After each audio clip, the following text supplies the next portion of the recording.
Okay guys, so nagutom ang person sa pagbabox sa mga gamit ng mga junakay. So now, mag-snack tayo ng nilagang saging, saging sa bahinog. So, snack tayo nito guys.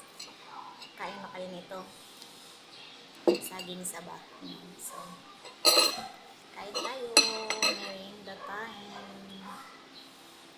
Hinog na siya, pero hindi pa siya totally na hinog na hinog. So ito ang gusto ko sa saging, hindi masyadong mahinog. So kanta sarap, ang tamis.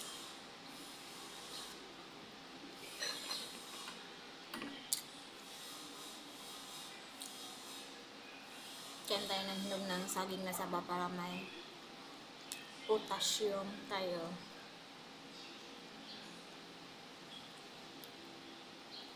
Sa hindi pa nagmerienda dyan, magmerienda na kayo para sabay tayo.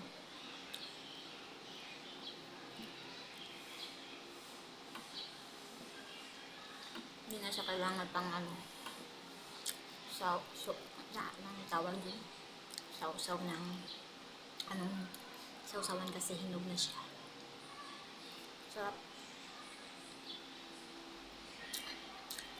Nakakain din sa wakas ng saging saba ang person.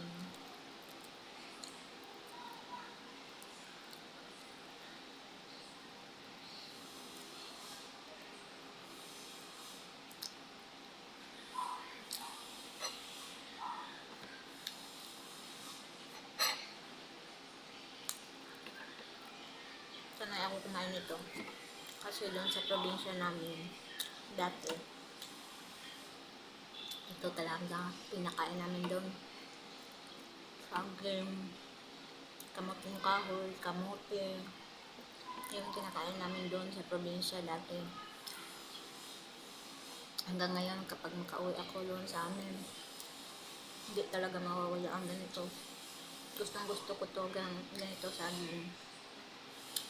Ang gusto ko sa saging na saba is yung hilaw, nilalaga tapos isuso na yung bagoong na bilis na with calamansi and chili. Sarap nun. Dami kong maubos na saging saba na hilaw pag nilalaga. Sa hinog naman, gusto ko yung hindi siya masyadong hinog na hinog. Ayaw ko nung gusto ko sa ganito lang siya.